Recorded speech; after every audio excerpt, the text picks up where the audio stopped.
Good morning, guys. Welcome back to photo editing. Today in photo editing, we're going to be doing something which is actually probably the most fun, or one of the most fun things that you can do with editing your photos, and that's going to be taking a piece of a picture and putting it on a different picture. And you can make literally whatever you want. This is how I made the picture I think I showed you of me hanging off the side of a train, how a student made a picture of me driving a helicopter. This is that lesson, okay? And what it's going to involve doing is creating what's called a cutout. So if I want to have this silly face put on a different picture, what I have to do is first cut out just the face, get everything else out of the image, and then I can move that wherever I want, and I can adjust it however I want. So there are fairly easy ways of doing that. One is by using the magic wand tool. The way that you select that is on the side here. I don't know which one of these is going to be shown, but it's the 1, 2, 3, fourth one down. If you left click on that and you hold it down, you can either select magic wand, quick selection, or object selection.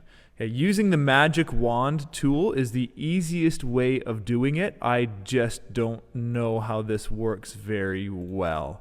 Okay, the way that the magic tool is supposed to work is it's going to select basically everything that is the same pixel color as the pixel you select. So if I choose over what I did there, I selected this kind of light brown color. I click on that and everything that's that color is going to be selected. Now, if I select the contiguous button, it's only going to select colors that are nearby that. Taking that off, the program will look through the entire image and look for every single pixel that is roughly that color and will select it.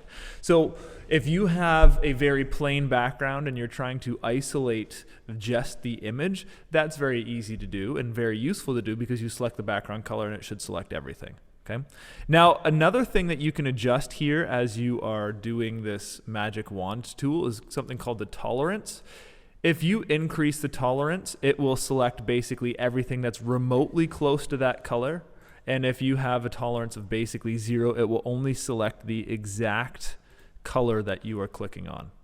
Okay, so depending on how much you want to select and how close in the color range you want to select, then you can increase or decrease your tolerance. More accuracy, having low tolerance, however, it'll take a lot longer to do things. Like I said, I don't really like using this magic wand way of doing it. So the way that I like to do it is I will go to quick selection and I will go to refine edge.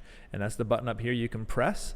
Now, when you go into the refine edge option here, you're going to be presented with a picture on the left and a picture on the right. And the way that this works is everything that you color in white on the left-hand side will appear. Everything that remains black will not appear.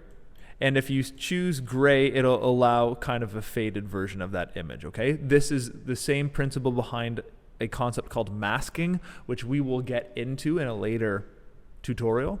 But what you need to know right now is if you want something to show up, you have to select it in white or color it white, and if you don't want something to show up, then you go over it in black. And usually when I do this, I will have a very large brush. An important thing to realize here as you're choosing your brushes, you want to choose a brush by choosing this option on the left-hand side. Press that. You want to choose something which does not have fuzzy edges, because if you have something that has fuzzy edges, whatever you select is also going to have fuzzy edges. So don't do that, just do the simple, very hard with complete, either it is colored or it is not colored on it. So this one here, make sure the hardness is up to 100% and then choose whatever size you want to do depending on your accuracy that you want, and then you select what you want to keep. And what I'm doing here is I'm going to be isolating the face, okay? And everything else I'm painting black. You can zoom in by holding Control and using your scroll wheel, or by clicking this and then clicking in and out.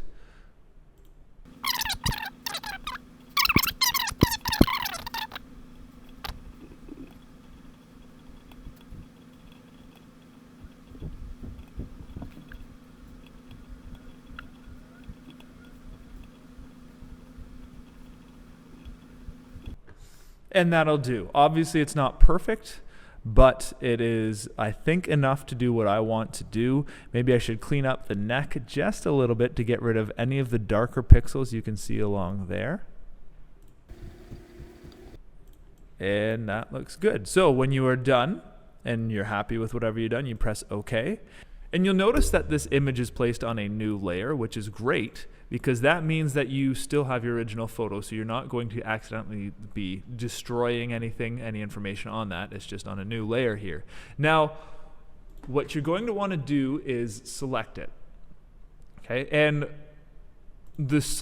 how you select things in this is a little bit tricky because I can go into select and do select all, but that selects everything in here. I want to select just the face. So the way that I'm going to do that this time is by using my magic wand. Oops, here, hold on, I have to deselect. I'm going to use my magic wand, click, but this will select everything that has no color associated with it, right? So that means I'm not actually selecting my cutout right now. I'm selecting everything other than my cutouts. What you need to do is go to select and inverse. And now I've selected just my cutout. And I can, oops, Control Z, and I can move it around with this tool.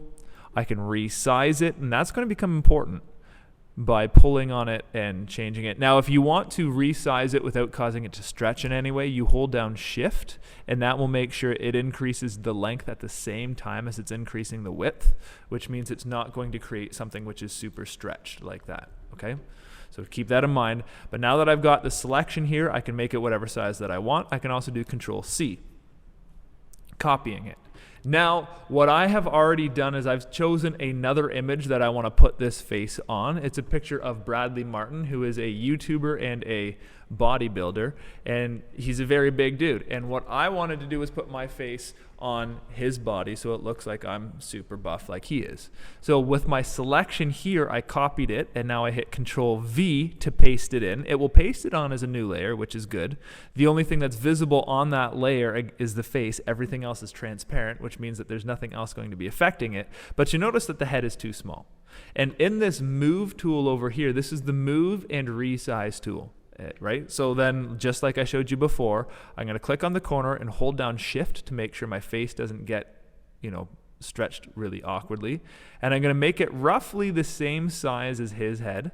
Now, he's wearing a hat, and I'm not going to be getting rid of the hat, so it's going to be a little bit obvious. And I'll just place it over top. I'm going to make it a little bit bigger to cover up that ear. And boom, you have me as Bradley Martin. Obviously not well done. I would have to take out the hat, and there's obvious coloration issues. I get that, right? But this is how you create that cutout. And as we get later on in the unit, or as you progress in your ability to use Photopea, there's different ways to make sure that this blends a lot nicer so it's not as obvious that it's just a cutout placement. But I will say that you will need to make sure the colors match. If I wanted to make this look realistic and I was trying to make my face go on his body, his skin tone's a lot lighter than mine, which means it's never going to really look proper, right? And the lighting's all different and everything like that. So it's going to be very hard to make that look realistic. So you do want to match colors as much as possible, but there is ways to blend these together so it doesn't look as obvious as a cut. We might get into that later on, depending on how much detail I want to get into, okay? But now that you know how to create your cutout, you know how to resize it, you know how to move it around, you can even flip it. Remember, image, transform, flip horizontally. Oh, because I have the entire image. But if I wanted to, if I had still just this head selected, I could flip the head and I'd be looking the other direction. There's a bunch of different stuff that you can do now. You make your cutout from whatever image you have, and you place it wherever you want, okay? Which is a lot of fun, and I encourage you to do something as crazy and silly as you want. Now, if you have any questions on how to do any of this, or you get stuck on anything, please let me know. I will also add the video link that I use to learn how to do this in Photopea. So that way, if you get stuck, you can also watch that video, and he explains it as well. He also explains how to use the magic wand feature a lot better than I have, because again, I don't really use it. So there's a bunch of different options for you, but if you get stuck, please reach out so I can do my best to help you, okay? That's all for this tutorial on creating cutouts. Like, comment, subscribe, and I'll see you guys around. Take care of yourselves.